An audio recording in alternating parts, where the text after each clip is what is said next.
what the amount of study that has to go into this. So many school children don't realize this because they... Anyway, going directly to the point. We're going to skip this and this one too. Excellence per se is a goal of the educational system. And all people have excellence. People with a minimum talent to those who have maximum talent. And that means that the educational system has to promote the optimals and not guarantee minimums. And to promote optimums, we have to achieve the greatest development of each one of the people. And this means a different way of focusing things. So I don't want to enter into a lot of controversy here. So what I've limited myself to do is to take data from the PISA report 2003. Just look at the distribution. PISA has 6 levels of performance. And we can see that apart from the average value of each system, look where Spain is and look where Finland is. But apart from that, it's not just the average value that is important here. Something that is very important is that in Finland, 24% are at the top 2 levels of performance, whereas in Spain, those top 2 levels, there's only 8%. And so you'll probably say, well, our system is different. So I wanted to know how many students were in the lowest level, and that is 23%, and in Finland 6%. So, as I can't go into much detail here, but this shows what I say very often, that the system it doesn't favor anybody, either those at the top or those at the bottom. But if we look at the study in 2006, once again we find the same. Spain is here, Navarre is considerably higher than the average national average, but look at the distribution. We have 21% at the higher levels in Finland, whereas in Navarre it's 9% and in Spain 5%. And here I'm not interested in comparing with Spain. I want to compare myself with Finland to be able to improve. Spain, the report says, Spain is well situated with respect to the equity obtained with this education system to make better, to improve the results of performance results to achieve better, greater excellence. So what we're having is equity and homogeneity of the results. That means that everybody is doing badly. Well, not just...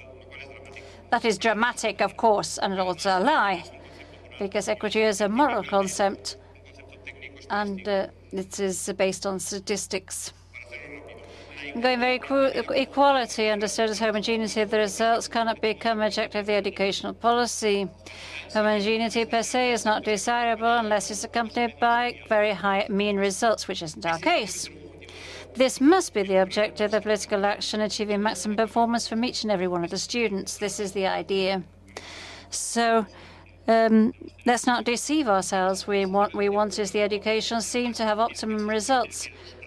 And for the results to be heterogeneous, that doesn't mean anything negative with respect to the system, because a system that has a very high immigration rate and therefore the input flows are high, it is logical that the results are diverse, because those people still haven't benefited from the system. So we must not be sold something different. I understand. Well, it is unfair to treat inequalities equally as well as treating equals. What I mean, this was said by Aristotle. What we can't do is to aim to have equal opportunities and base this on... Let's say it's another way. What are we talking about? This is equality is ex ante or ex post. Ex ante coincides with equal opportunities. But ex post is equal to equal results. And this is equalitarianism. And the only thing it does is to foster mediocrity. And if not, we don't have the educational system based on, have a solid base. What is going to happen with these young people when you need them in your enterprises, on the labor market, on the production market? Well, this says you're aiming to have equality exposed would mean the end of economic and social development. What a new idea. This comes from the 19th century. And I finish with this. Almost finished. Fostering excellence is the same as providing education and resources necessary to permit each person, each student, and I've underlined this, to go as far, as quick, and with such amplitude and in-depth as this is capacity, ability, and competence enable them to do so. We cannot sustain a school that is organized according to the age. The school has to be. This means that all children at the same age wear the same size of shoes. There are some children have bigger feet. So what we have to do is to not have a graded school within an ungraded. And this is understand the principle of equal opportunities is a correct perception. Therefore, the educational system in its more ample meaning, that is the family, not just school, society, the social agents, etc., that doesn't tend to be as adaptive as possible, cannot guarantee at least this tension towards excellence. 5 proposals for Navarra, 5 sentences that can be understood as being operative, the systematic empirical edification of talent or the potential capacity of students, because if we've said that to be able to develop talent, you have to intervene. We have to know what we've got to intervene with, so therefore we have to identify things. So we need to have a proactive, not a reactive system, not a system in the best of the cases reacts when some child has a problem or other. What we have to do is, if you understand this, why does Spain win 5 medals in other places, whereas in Spain they won 22 medals? Well, some things are called high performance sentence, and if a person is a good rower, they can spend 10 hours every day training. Nobody is born as a winner of the Tour of France. And if someone is willing to make an effort to work, if they have the necessary resources, then they'll probably win the Tour of France even 5 or 6 times. Secondly is facilitating access to intervention programs aimed at developing talent. This is giving each one their own, not having this, if not, is a disaster that has been proved by research. 3, fostering a less graded school is more guided toward the competence of the school children, depending on their age, fostering educational individuation through new technologies.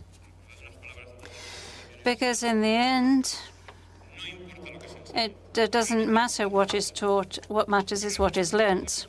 It is important to learn, because learning is a singularly personal act. Therefore, the expositive teaching, this vertical paradigm, is worthless. What we have to do is foster independent learners, many of the things that have already been mentioned here today.